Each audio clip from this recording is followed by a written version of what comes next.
The following podcast contains strong language and ridiculous cartoon scenarios conjured up by two self-proclaimed comedy wizards. Between you and me, they're more like Saturday morning court jesters fueled by sugary cereal.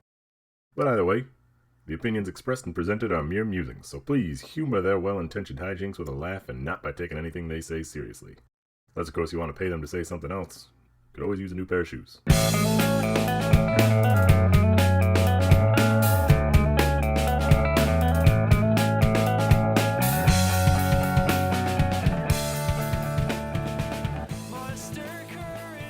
Welcome to ReviewParty.com. I'm Brent. I'm Matt.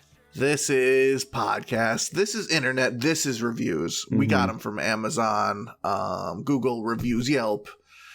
You've seen the people writing their reviews on the internet. You've judged them. You've judged them silently, perhaps to a friend. Perhaps you've sent a screenshot to a friend and said, "Look at this bozo." Well, that's kind of this podcast. We got to do that for an hour a week, every week, and hopefully, some of our nefarious, aggressive attacks on these poor people just trying to share their opinions on reviews. It gets a little nasty, but hopefully some fun falls out of there. Hopefully some laughter happens as well. That's the goal. Matt, do you want to start? Sure. You know what? Why not? I got some Amazon reviews here for Trader Joe's dried baby bananas. This Amazon listing is for 2 bags. I'm laughing already. I don't know why. Something about saying dried baby bananas in a serious sort of context. I found these dried baby bananas at my local Trader Joe's, and I was like, what the heck? I'm gonna get them. And I decided, I think these look a little strange, so I'm guessing other people might think the same thing.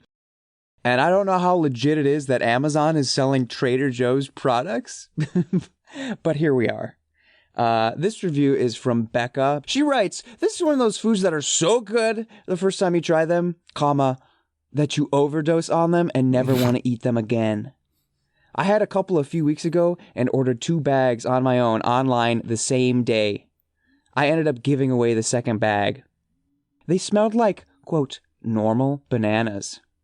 I wasn't sure what I was looking at when the first baby banana was in my hand. Kind of looks like a long dead person's finger." I want to emphasize that's long dead, not long for the finger. Not long, there's no comma there, folks. It's long dash dead. Long dead person's finger. I had my boyfriend try one as well, and he had the same reaction when he saw them. I'm pretty impressed that the fact that baby bananas are the only ingredient. The only thing that kind of put me off was that I had a couple of surprise crunchy pieces toward the end of the bag. 4 stars. Huh? So these are like chewy-ish dried bananas, not like the banana chip. Not the classic chip that we right. think of. Okay, so it's sort of fibrous. Would you describe it as a sort of what when you bite, what is the texture you get on these baby dry bananas? Is it chewy? Really interesting. Here's a picture. I'll There's a lot to sort through here. There's a sort of stream of consciousness jumping from subject to subject. I don't like the bananas, but here are the things I liked about them. I ate so much I puked, but here's I thought this was funny type review. Mm-hmm. There's a lot of information. It's hard to make of it. Oh, so they are very brown. They're very brown. And you know what? I'll just get to the second review I have here from Lynn's. Lynn's titles their review "Yummy" and writes, "These tiny, ugly bananas are delicious. If you put them on a table with other snacks, no one will touch them because they are dark and shriveled. But they are sweet and very tasty. 5 stars. I mean, I'm a banana enjoyer. I feel like I could get behind these despite the sort of... They're dark brown and charred, but they don't look chocolate. No, I opened them up and I thought, these look like little mummy dicks. Just little shriveled mummy dicks. And then I tasted them and I thought, it tastes like a banana. This is awesome. Yeah. Oh man, giving a mummy head wouldn't be so bad. You know. Dicks taste like bananas. Well, I guess the question in the room, the elephant, the mummy dick, whatever you want to call it, is have you ever eaten a food so much that you don't like it anymore? Never for me in one sitting. I have self-control, all right? I'm an adult. Yeah. I've never eaten so many of something I love in one sitting. To go from enjoying it all the way to I no longer want it ever again. Right. No. I've done that with plenty of food over the course of a time period, longer than a day, probably longer than a week. Sure, absolutely. And your palate's going to change over time anyway. Yeah, and you just get sick of it. I'm a variety guy. I don't get Honey Nut Cheerios every single time, even though they're my favorite. The Honey Nut Cheerios taste sweeter when you get a little Cocoa Puffs in the middle, you know? Mm-hmm. Nothing better than not having a Dr. Pepper for months and taking a sip of that bad fucker. You know what I mean? That's just life. That's just the human experience. In its simplest, yes.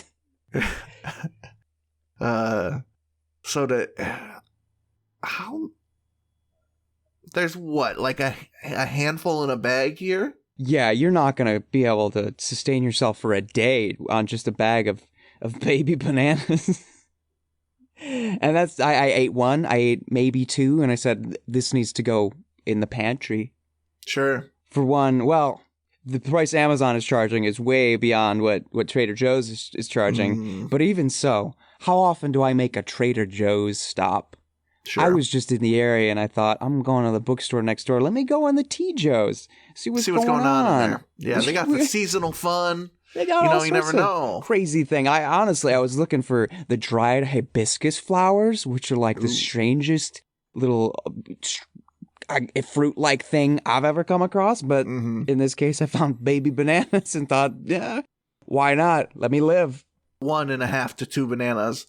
And we're done. Not only because you were done with the bananas, but that's how eating works. You eat some of a thing, and then you stop. Right, you don't just continue shoveling it in. Yeah, this and then get online and order more immediately. It made me think, like, I really like the apple Nutri-Grain bars. I would barf if I ate more than 3 of those. Yeah.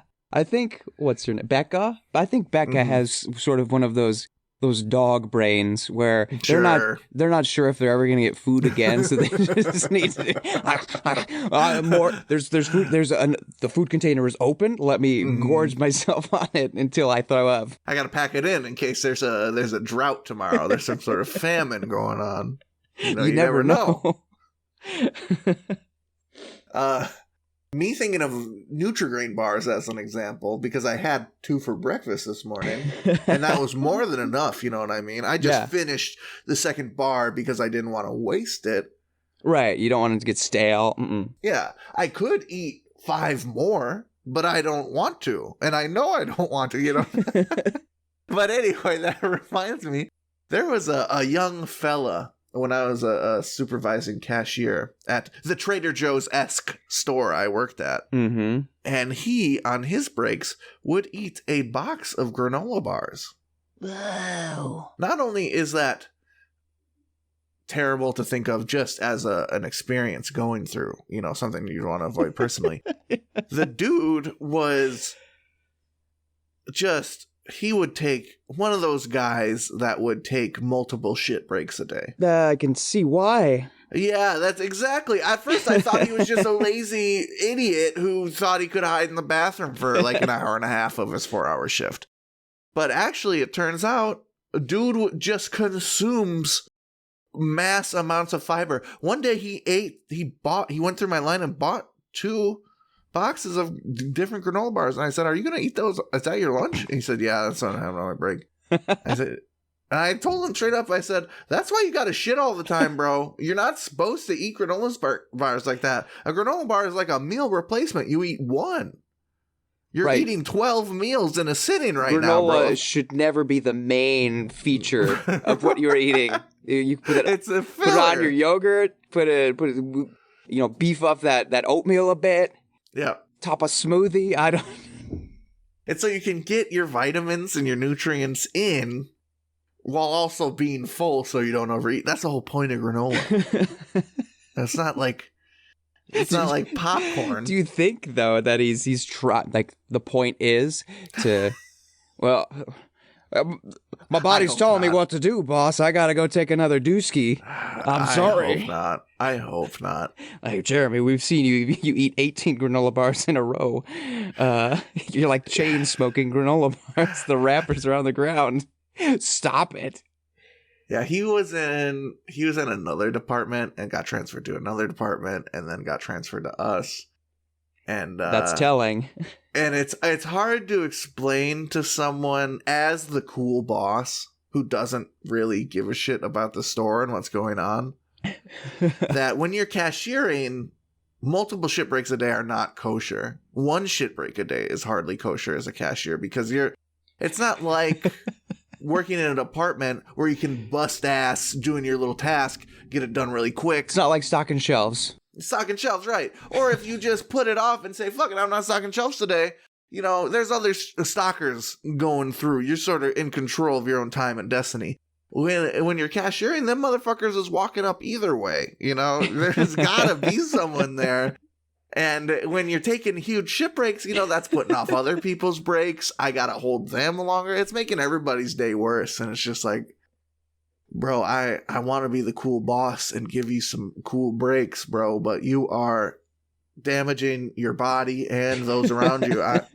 He just quit before it, you know, my emotions about that situation came to a head. But yeah, I felt really bad because I was like, when he quit, I said, he was like, oh yeah, I put in my 2 weeks notice. And I was like, congratulations. Oh, that's great. What are you doing? And he looked at me. He was so shocked. He was so shocked that I'm guessing that, you know, I didn't. That you weren't upset about it. Yeah, I wasn't upset or giving him guff or mad that he was leaving my apartment. I was like congratulating him. And when I saw his face and that was going on after I congratulated him, he, because I remember him like guiltily telling me, and I was like, oh, that's great, dude. I was like, oh man, no one treats this kid like a human.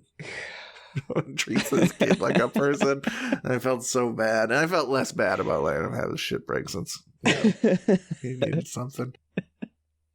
Do you have a review I do. To move us along? I do. Let's move along here. Man, we really meditated on those bananas. That's great though.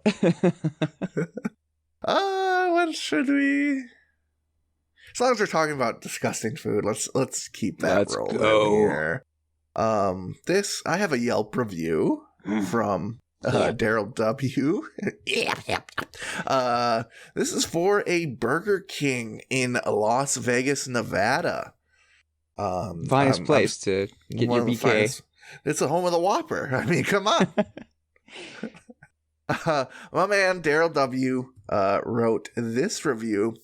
Had green mold on the bun of my burger I ordered yesterday. I ate more than half of the burger when I noticed it, took pictures of it and a video, then went back to the store and showed the manager. His eyes got bad. And he said, sorry about that, and threw the burger away immediately. I asked for the corporate number. They gave me a number that's disconnected. Heading back to work, I threw up once in my cup. And then once at my job. That was yesterday. Today I still don't have an appetite and low energy, and I'm waiting for a ride to the ER right now. 1 star. And Matt, before we comment on this, I'm going to send you a couple pictures. Yes, I'm going to send you pictures for your judgment. I am. Oh boy. I'll send you all of them. I'll send you fucking all of them. We can really get to the bottom of this little mystery here. Okay. My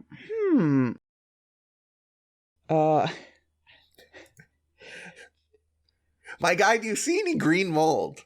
No, I see a green pickle. Oh, there's a nice, fresh-looking hot pickle on there. I see like shadows that make the bread look darker in some places. Sure. This is a little crumble bun. Yeah, a little crumble bun on there. Maybe a little. I don't. If these are the pictures that are supposed to be evidence, I'm not. You should have uploaded the video to Yelp. I know it's not easy to get videos on Yelp, but I've seen people do it. So you should have used the little marker tool on your phone and circle it for me. Right. At least I know what I'm looking, because I don't know where to start with this lack of mold here. I think there is no possible way that a fast food restaurant in Las Vegas is sitting on stock that long that it goes bad. Sure. I don't think so. People are out all hours of the night getting drunk, getting crunk, getting their BK fix. You think this is the type of place where stock is moving in and out? They're barely keeping anything on hand. Not like it's the talk of the town, but I'm sure they do good business. You're right. It's a fast food restaurant open 24 hours in Las Vegas. The city of sin. Hard to screw that up. And we're no better place to sin or a post-sin refuel session than a Burger King. But I dare say, not only does not look like a moldy burger, it looks like a good-ass burger. Looks pretty fine for BK. The meat is looking juicy. I see some melty cheese on there. Melty cheese, yes. That's glistening.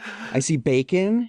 That bacon looked crispy. I mean, it's unappetizing in the idea that this is a, destroyed, half-eaten burger. It's shredded and someone's taking a bite of, yeah, but still. If that was my destroyed, half-eaten burger, I would be stoked for the second half of it. Dive back in. Be careful, because that bun is splitting, but flip it upside down. You're solid. Who eats a burger with such force that there is a fissure down the middle of the bun? What are you doing? I think he just Daryl suddenly saw what he thought was mold and shuddered so severely. He almost ripped his burger in half. Yeah. Like Hulk Hogan in a phone book. And then sped back to the BK, because I guess he took he got this through drive-thru or something. Right. Yeah, he had to ask for a cup. He said, guys, I'm going to need a cup because I might throw up on my way to work. Would you like a medium or large? The large. I don't know what the dude expects when he goes to a fast food place and says this burger was bad, other than they throw it out and give you a new one. That is a standard fast food. Right. Say sorry. Here's a new burger. I like that his eyes got bad. His eyes got bad, bro. They turned into Michael Jackson eyes, dude, from Thriller. Those Thriller eyes. Ooh. Maybe Daryl's the one with the bad eyes, because he's seeing something we're not. Again, unless these pictures are just doing the worst job ever conveying the moldy level of this bread. Green mold in all caps. Green mold that he is, insisting this mold made me puke in a cup and at my job. And I'm going to the ER. And I'm going to the ER. Yeah, we're going to need better photo evidence, my man. Oh, this is recent, too. September 2022.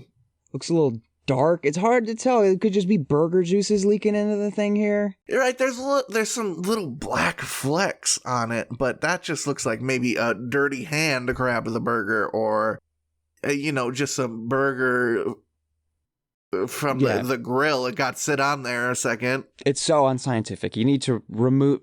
We're talking about the bun here. I don't need to see the patty. I don't need to see the bacon. I don't need to see the glistening cheese or the little pickle. Just remove the bun, put it on a flat white surface, take a picture, just like you're sending a check to the bank. Mm-hmm. You get a capture of that, flip it over, capture that side, so we know what we're dealing with here. Yeah, it's obvious. I'm gonna say it. I'm sure what everyone already assumed. Daryl is looking to cash in on a lovely Burger King lawsuit, the American dream. But if you're gonna bring some evidence to the court of Yelp, and assumedly the court of actual court in the future, you're going to need some better evidence pics, my guy.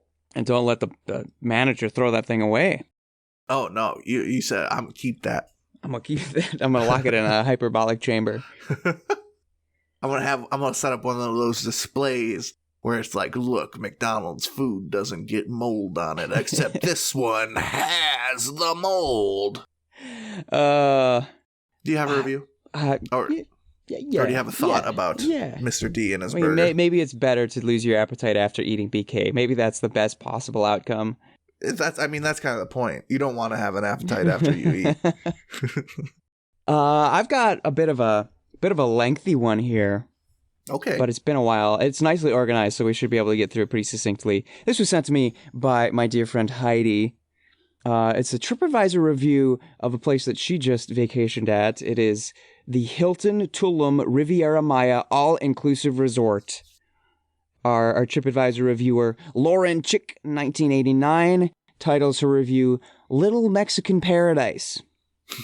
And before I even get into it, I always think it's so strange. Like, when did it become a thing? Maybe it's not a thing anymore, but at least like the mid-50s is very much a thing. I'm thinking of Bing Crosby and those guys saying, oh, little old Mexico. Oh, little old Hong Kong. Yeah, and I think that's... What is that? What is it? Probably a weird product of America. What is it called? Americentrism? Probably, yeah. Centric. The word where you put America and central together and ism on the end. Americentrism. Where people just think of America as the center of the world and the universe, and everywhere else is just, only exists in a relation to America existing. Yeah, little old Mexico. So, Lauren Chick's review of this little Mexican paradise. She writes, "It's my second visit to Mexico and first to this district. I should admit the hotel is great. Some stuff to polish and it will be the perfect vacation destination. Amazing decorations, wooden furniture, LED everywhere. Architects really worked hard to surprise the guests." Let's pause there, because what is that? What does it mean if you're an architect and you're surprising the guests? Oh, I'm gonna put some cuckoo clocks in this bitch. I'm picturing some sort of maze, like, hang on, we're at the pool again? How did we get here? Sort of a Willy Wonka factory architect. Yeah, I'm a surprise architect. I work in labyrinths and such. You fall in this pool of poop, or this river of poo-poo chocolate. Surprise, surprise, you're getting stuck in the tube. All right. Moving on, we've got segments here. Check-in, 4 out of 5.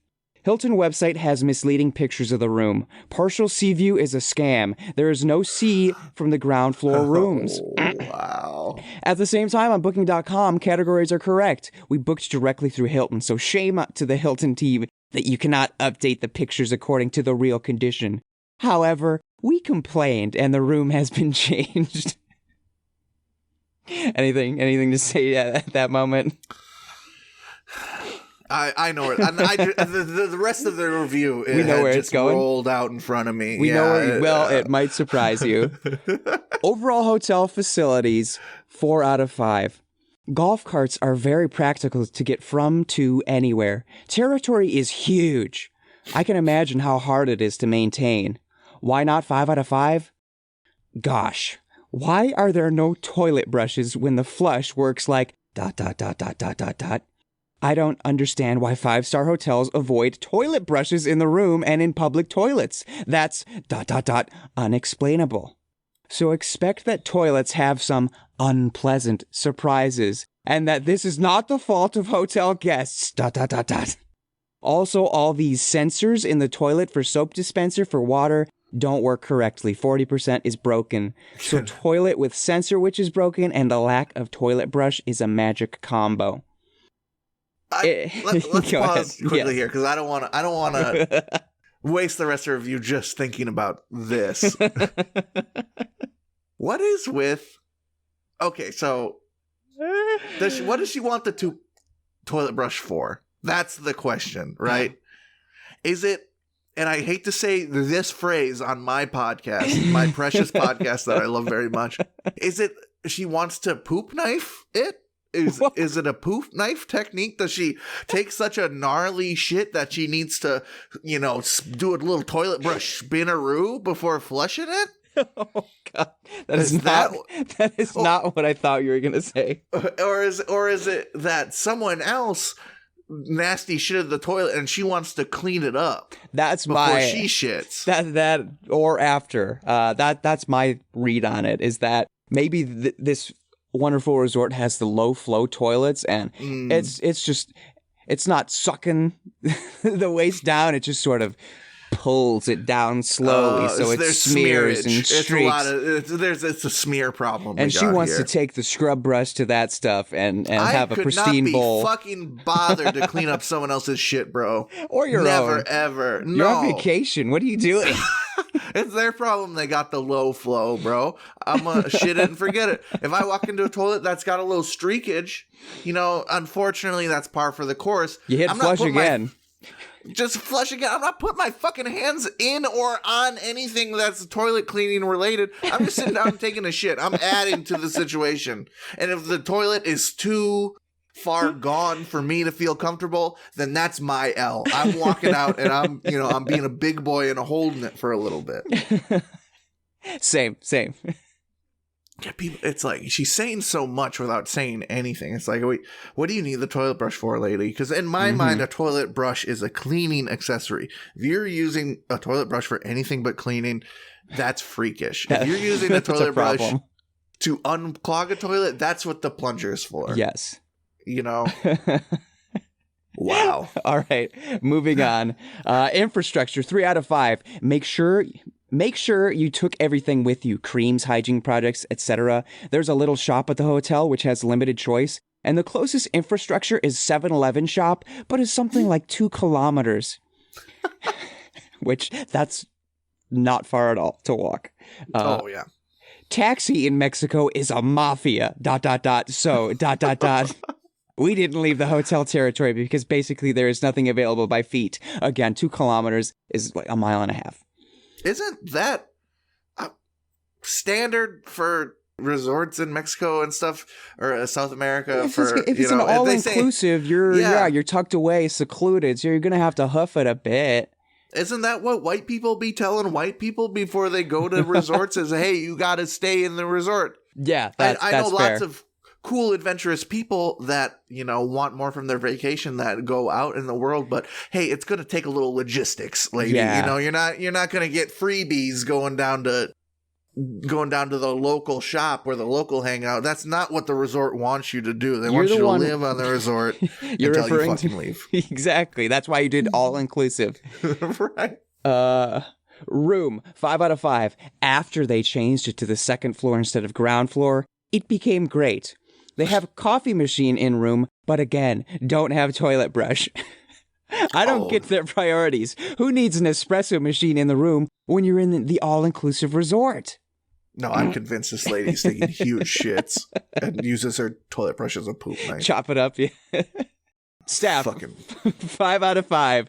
Everyone is friendly and helpful in the way that they can be. That's weird. Hello to David, Aqua Gym teacher, Roman the waiter of the main pool bar. They were great.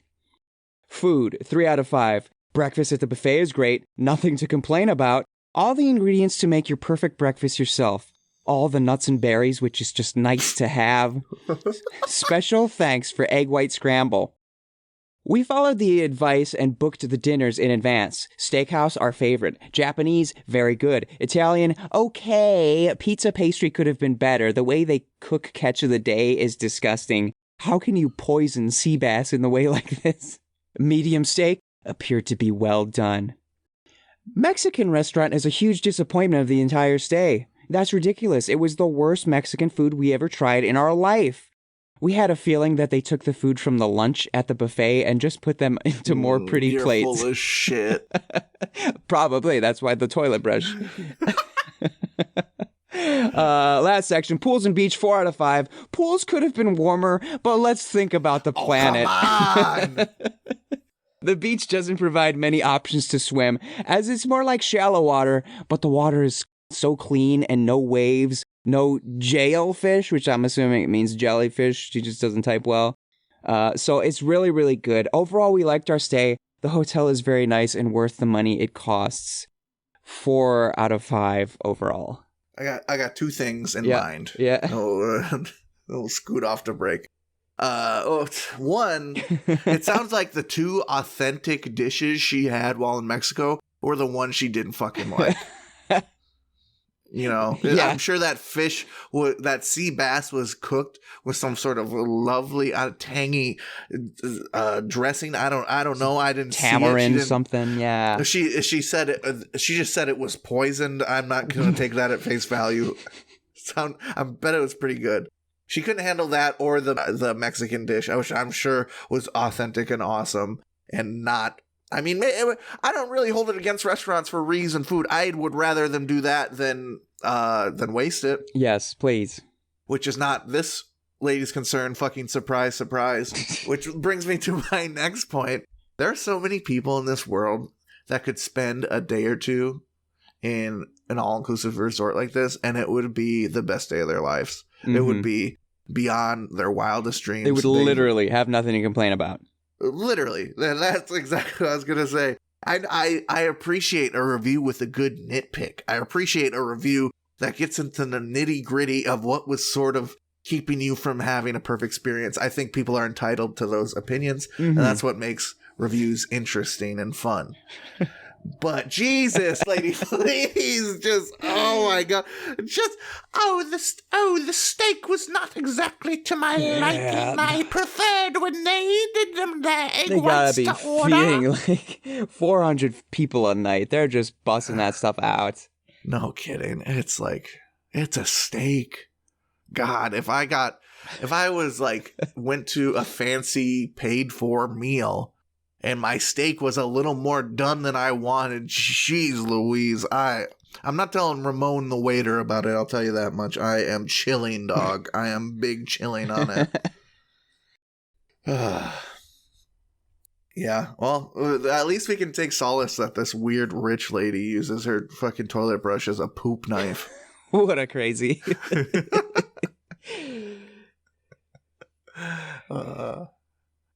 There was no toilet brush or poop knife adorned to the next to the toilet. Well, that's little Mexico.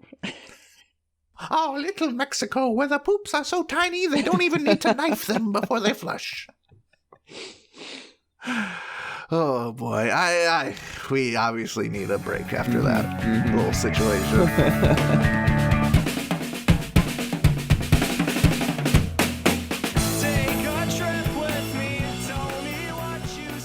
Hey everybody, thank you for listening to our lovely little podcast. If you'd like to go above and beyond in supporting our show, or have the most fabulous conversation starter since sliced bread, go to reviewparty.com. Click on shop and explore some fabulous t-shirt designs. Where's your favorite place to wear a t-shirt? On my body. Mine is at the store. That is a good place to wear a t-shirt. Reviewparty.com. Click shop. Why stop there? Don't stop now. Don't stop me now, because I'm buying a t-shirt. I'm buying a shirt. Ladies and gentlemen, step into the lab. That's right, this is a super secret science lab. Well, we're conducting experiments. Because this is a hybrid. A hybrid, you say? Hybrid? Two segments in one? 2 segments in one. Not that we haven't done it before, But this time it was premeditated. this is bare knuckle redux letterboxing. Bear redux letterboxing. This is a combination of bare knuckle letterboxing, the segment where we just tear through a bunch of cool letterbox reviews, and reviewer redux, the segment where we find a reviewer we like and we tear through some of their reviews. There's going to be a lot of tearing. There's going to be a lot of tearing. You're going to need your toilet brush after this one.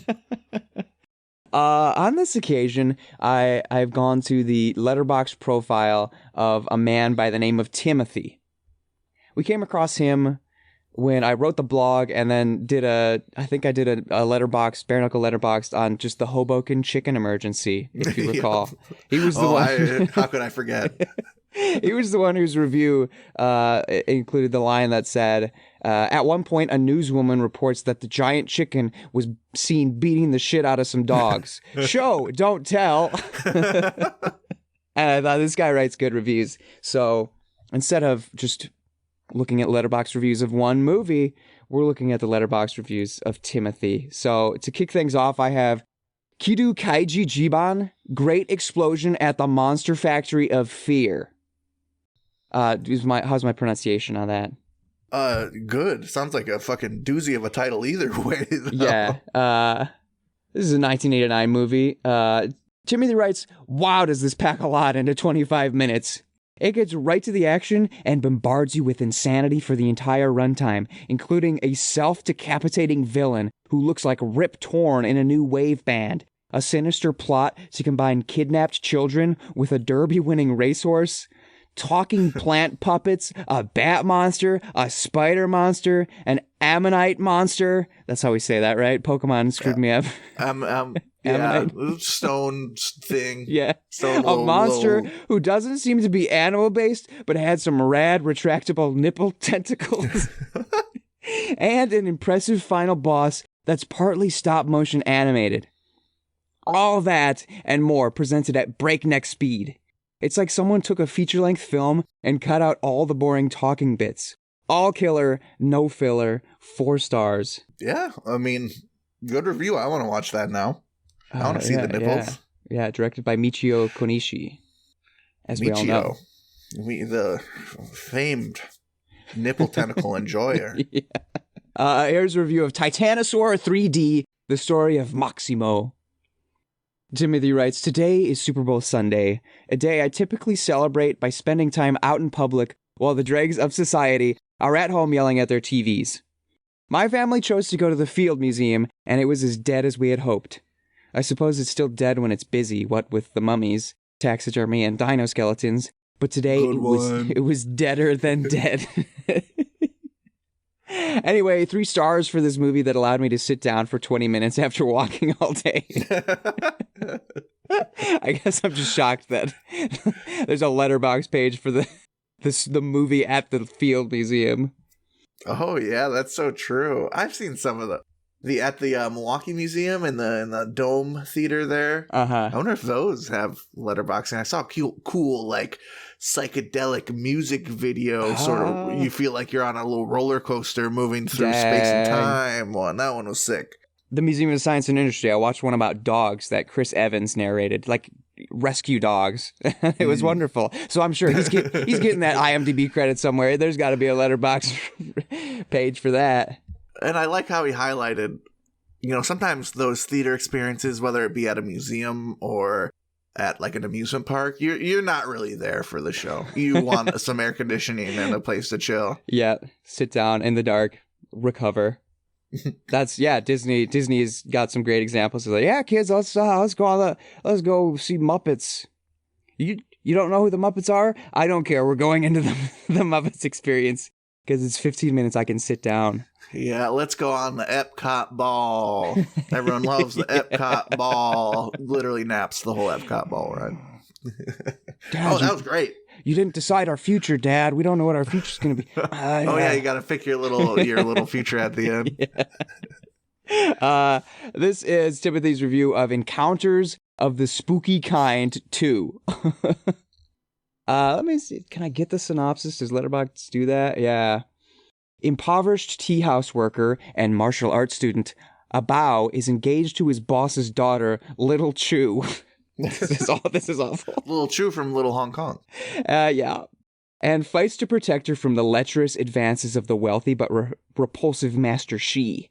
The two men's romantic rivalry escalates into full-scale supernatural warfare after Shi enlists the aid of a wicked sorcerer and Abao encounters a benevolent female ghost. Sounds pretty rad. Yeah, there's a lot going on again. Timothy writes, a great resource for people hot for both. This is a sentence. Let me take it from the top. A great resource for people hot for both cock-hungry zombie dwarves and Sammo Hung's naked ass. That's a niche group there. Yes. Personally, I don't find zombies of any size or appetite arousing, and I've seen Samo's butt so many times that the thrill is gone. 3.5 stars. Still got the 3.5. Still above average experience, right? Yeah. I think this will be my last one because we've been talking today. But this one's a doozy. This is Timothy's review for Prey 2022 Classic. Have you seen it? Is that's the Predator? That is the Predator, right? yes. I haven't seen it yet. I feel like a dupe. I'm thumbs upping my microphone right now. That's what I give it. Timothy writes, Predators are rather unsportsmanlike hunters, what with all their fancy toys giving them such an unfair advantage. Whenever those things fail them, they're fucked. How can they afford all that stuff anyway?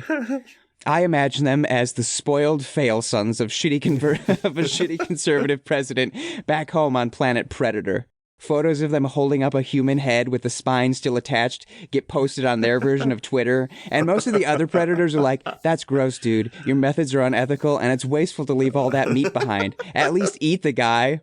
Then the rich trophy hunters respond with bullshit like, you don't understand. Murdering humans makes us conservationists. No one believes they're conserving people by decapitating them, but it's somehow not illegal, so nothing comes of it. Even if it were, predators from wealthy, powerful families never suffer any consequences for their horrible actions. 4 stars. That just makes me think of the Alien vs. Predator arcade game. Thumbs up in my microphone right now.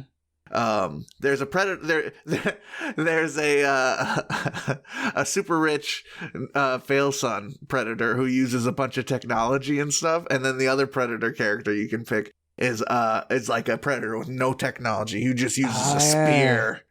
So I think I know who our friend here is picking. Yeah. I also like that he didn't review the movie at all. No, I love that. Why? There's 1,000 reviews of Prey out there. Why not take a moment to meditate on the implications of the lore of the world? So that's Bare Knuckle Letterboxing Redux with Timothy. Thanks, Tim. Thanks, Tim. Great reviews. We'll see you sometime soon, I'm sure. Oh, I'm sure.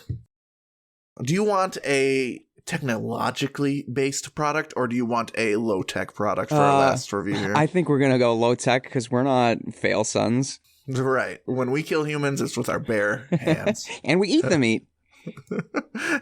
I've got an Amazon review here for Hasbro Gaming Connect 4 Classic 4 in a row. Board games and toys for kids, boys, girls, ages 6+. And adults.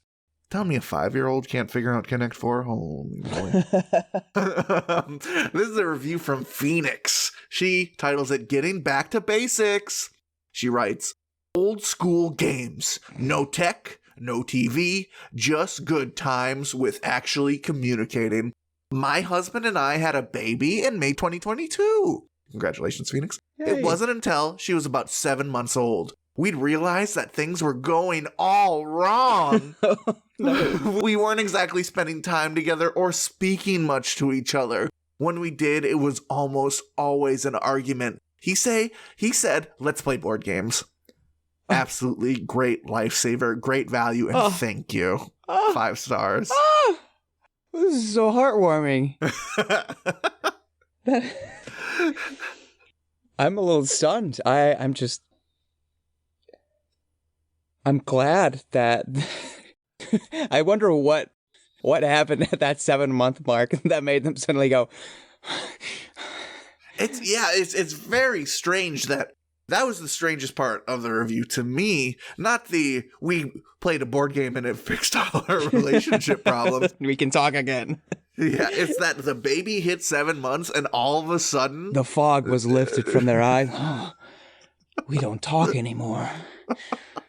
Like, what about 7 months? It's like the 7 months to the day, and all of a sudden, 7 months. Jesus, I hate my husband. Oh no! I said I would never hate my husband. But that's how it kind of goes. That's going back to what we were kind of speaking on earlier in the episode. That's life. That is, having a child is hard. Yeah, Living each day just on your own is hard. With a spouse or loved one, a partner of some sort, that's hard. Absolutely. there's a lot of hardness in this life, and I'm not making innuendo. Yeah, I always think about how little I want to take care of pets, but how much I want a child. And it's sort of like antithetical, right? Like, Yeah. you got to take more of a child even more than a pet. Yeah. You can't just get pissed at the dog and lock it up for a little bit and say, hey, bud, we're taking a break here, all right? Learn to think about what you've done. That's going to just fuck the child up. You fuck up your dog's psyche, that's just a dog, bro. Doesn't even have a psyche to fuck up. That's up for debate in and of itself. The kid's definitely got a psyche. Oh, yeah. The kid's going to remember some strange little detail of some offhand comment you made for the next 20 years of its life. Not only are you busting your butt to take care of this kid, but if you make one mistake, subconsciously, you know, who knows what could happen to them. It's just scary. It's a lot of pressure. It's a lot of work. And yeah, couples probably do not have many of their brightest moments during child rearing, but that's what makes it such a bright and cool thing, is it's worth it, right? I hope I don't need Connect 4 to make it worth it. Everyone is growing. Yeah. But hey, if Connect 4 is what it takes, or some other cooler board games, I was going to say, don't give the baby the Connect 4. It'll chew on the pieces and die. Sure. Maybe that's why it's 6 and up, because it's got delicious little chips. Ooh, look at that one. Yeah, it looks like an Oreo. Oh, I like the way the grooves of the chips fit together. I wonder what it would feel like to do that in my stomach. Yeah, that is, you do bring up another point that it's like, I don't know. I think might have exacerbated my pleasure that I've gotten out of Connect 4 in my life. I need sort of more advanced tabletop-esque board games, but maybe that's just me. You're not going to get more than 20 minutes out of it. Like my parents will still talk about going to a wedding where they had on the high top tables Connect 4 and Rock'em Sock'em Robots, so that guests at this wedding could just do something. But it's not like you're spending 3 hours playing Rock'em Sock'em Robots or Connect 4. You might need a little bit more stimulation. The only way I could think Connect 4, I could really get into Connect 4, really get like stoked on the competition aspect of Connect 4, was if money was involved. Oh, sure. It was betting. But that's sort of a strange thing to do with your spouse. Maybe you bet some chores. Things. That's what couples chores. do. Mm-hmm. Bet some. What I want to do here, okay, before we wrap this up, is try and get in the mind of the husband. Like, they both see their marriage failing, and the husband thinks, I gotta fix this. I could suggest any number of things. Sure. Couples therapy. Having our parents help out. Board games. Board games, baby. Like, no tech, no TV, just good times with actually communicating. Cost me $20 on Amazon. That's the easiest way to fix this. It's looking back, it's the actually communicating. I agree that it's sort of heartwarming that they were able to connect over Connect 4. You know, sometimes it's something simple. You just need to get some perspective. Put your phone down.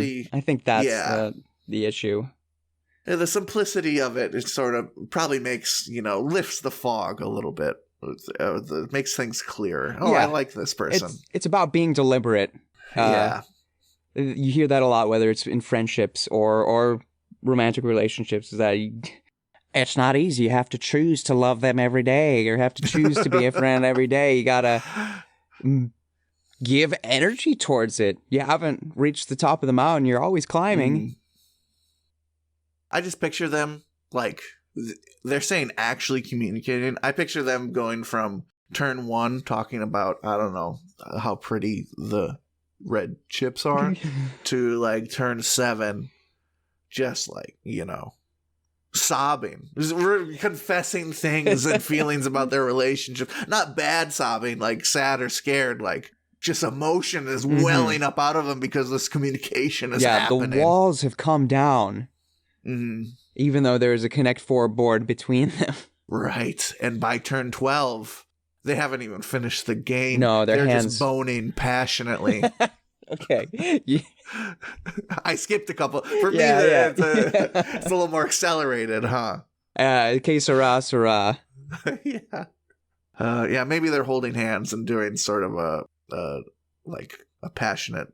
Oh, they're holding hands and like putting in the chips together, and they both connect the four. They're making hearts and stuff.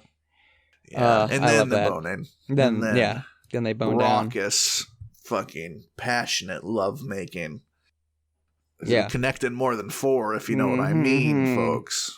Bumping uglies. Chips everywhere, strewn about. Child upstairs crying, needs attention. Nah, they gave her to a babysitter for the Connect Four session. Yeah. Okay, that's the episode.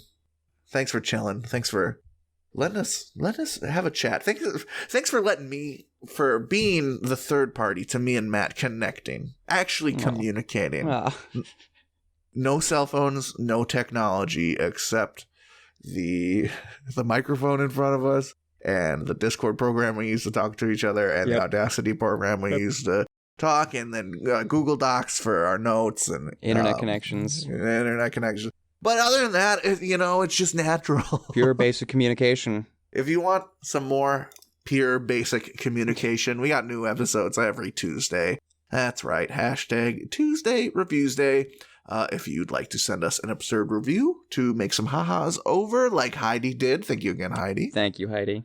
Please send an email Please send an email with a hyperlink to reviewparty.com @gmail.com and include your name so we can throw you credit. Hyperlink it.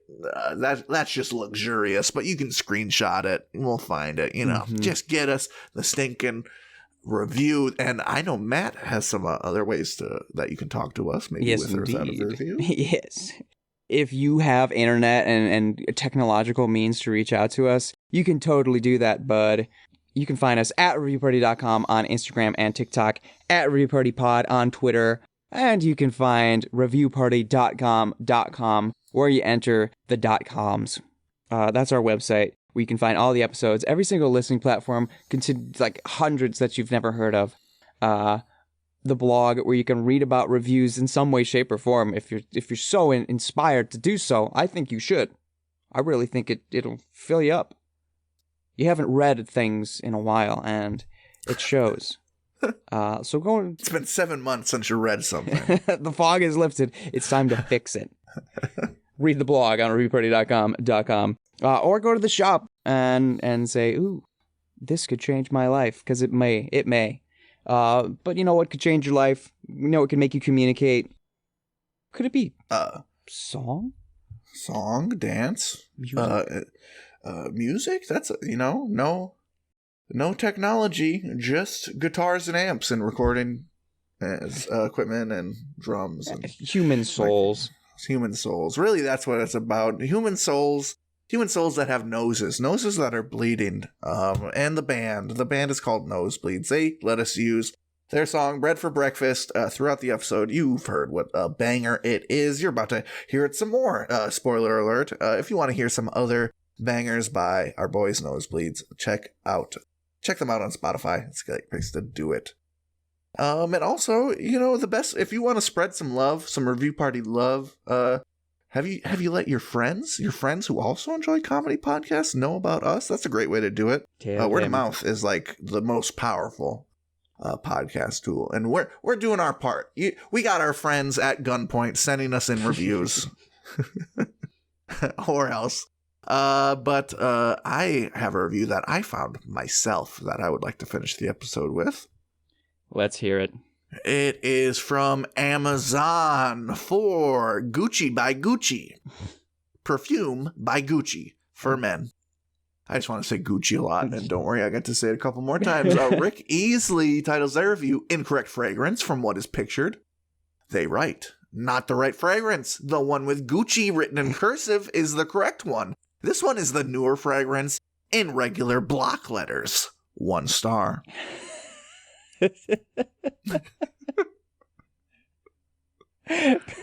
Because scent is equal to font. Right. The scent is really dictated by font. They won't tell you that.